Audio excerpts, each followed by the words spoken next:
Olá, seja muito bem-vindo. Mais uma vez, é um grande prazer estar em sua companhia. E a partir de agora, você fica por dentro das notícias do Brasil e do mundo. E eu começo essa edição falando de economia. Olha só, o desemprego teve queda em quase todos os estados brasileiros no segundo trimestre do ano. E Pernambuco registrou o maior recuo entre abril e junho.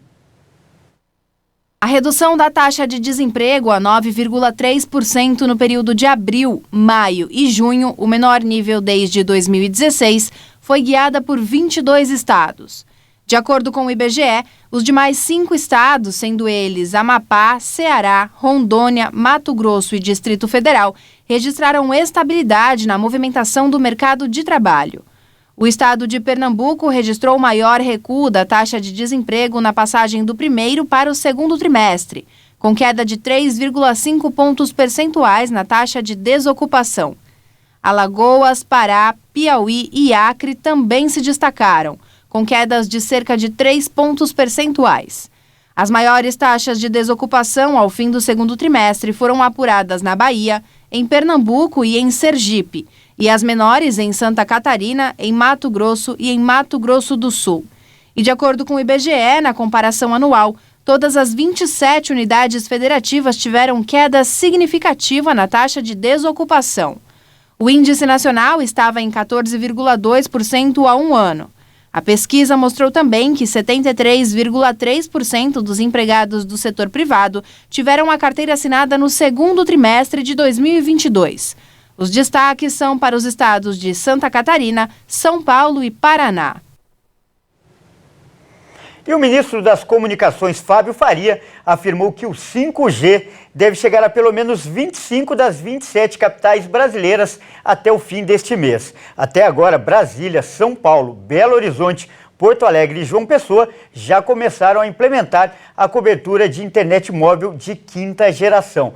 Na próxima semana, será a vez de Curitiba, Salvador e Goiânia. E, na sequência, o Rio de Janeiro. Pelo cronograma da Anatel, o 5G deverá ser liberado em todas as capitais até o fim de agosto, sendo que as operadoras terão a obrigação de ativar o sinal em todas as cidades até o fim de setembro.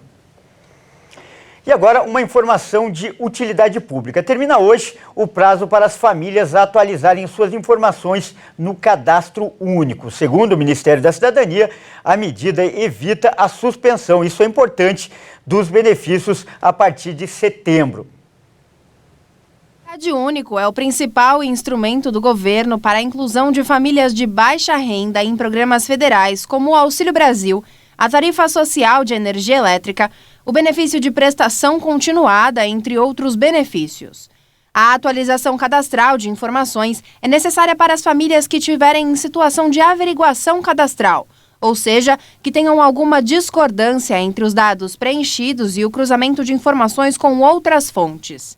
Também precisam atualizar o cadastro as famílias que tenham sido convocadas pelo processo de focalização do Auxílio Brasil. Para as famílias que tenham feito a última atualização até o ano de 2017, o prazo vai até outubro para verificar os dados. Os processos estão em andamento desde fevereiro e incluem 8 milhões de famílias. A falta de atualização dos dados do Cadastro Único pode levar à suspensão de benefícios e posterior cancelamento. Se os registros não forem regularizados, as famílias podem ser excluídas do Cadastro Único a partir de julho de 2023. As informações são utilizadas ainda pelos estados e pelos municípios para a implementação de políticas públicas. Vamos falar de saúde agora. Uma pesquisa realizada nos Estados Unidos identificou a possível causa dos partos prematuros. Os cientistas encontraram uma proteína que contribui para acelerar o processo de nascimento. Pesquisadores da Universidade de Nevada, nos Estados Unidos, encontraram uma nova pista para entender a razão do parto prematuro. Eles identificaram uma proteína que atua no relaxamento do útero e favorece o nascimento antes de finalizar o tempo de gestação. Os cientistas esperam que a descoberta abra caminho para tratamentos capazes de assegurar o parto no momento adequado. Com a descoberta, 3 drogas já estão sendo testadas em animais. No estudo, os pesquisadores usaram amostras de tecido para explorar a dinâmica do útero. A ação da proteína na camada responsável pelas contrações foi observada pela primeira vez. A proteína permite a passagem de átomos de cálcio, que ativam a produção de óxido nítrico, que mantém o órgão em estado de relaxamento. Os pesquisadores asseguram que o estudo abre novas possibilidades de trabalhar a prevenção ao parto prematuro e não só por causas hormonais. A cada ano, cerca de 13 milhões de bebês nascem com menos de 37 semanas de gestação. Dados do Ministério da Saúde revelam que no Brasil são mais de 300 mil casos de nascimentos prematuros todos os anos, o que equivale a 11% dos nascimentos. E vamos falar de esportes agora. A ginasta brasileira Rebeca Andrade assumiu o posto de número 1 do mundo. A posição foi alcançada após o bom desempenho no Campeonato Brasileiro de Ginástica Artística. O reencontro com o solo depois de 10 meses fez a ginasta de 23 anos também retornar às disputas do individual geral, liderando o primeiro dia do Campeonato Brasileiro de Ginástica Artística. A campeã olímpica alcançou o melhor somatório do ano entre todas as ginastas elegíveis para o Mundial de Liverpool em outubro e assumiu o posto de número 1 do mundo. Não há um ranking oficial na ginástica artística. As competições têm critérios de julgamento um pouco diferentes, embora todas sigam um código de pontuação da Federação Internacional de Ginástica. Por isso, é possível ter um parâmetro com notas em diferentes competições no ano, ainda que a competição não seja tão precisa. E ainda sobre esportes, vamos falar agora sobre futebol. Neste fim de semana tem rodada pelo Campeonato Brasileiro e tem jogo bom por aí, hein? O nosso comentarista esportivo, Leonardo Félix, vai comentar agora as principais partidas. É com você, Léo. Olá, Kleber e amigos da HIT. Essa rodada do Brasileirão promete muita emoção, porque teremos 3 duelos dentro do G6 e também um duelo regional na luta contra o rebaixamento. Isso mesmo. Começando no sábado, Corinthians e Palmeiras jogam aí as duas equipes que estão liderando o campeonato. O Verdão, líder do campeonato, 6 pontos à frente do Corinthians, vem logo na sequência. E no domingo nós teremos também mais 3 duelos bem interessantes que eu destaco aqui para você. Começando por Flamengo e Atlético Paranaense lá no Maracanã. As equipes devem ir com suas equipes alternativas, porque tiveram partidas importantes durante a semana na Copa Libertadores da América e estão classificadas para as semifinais do torneio.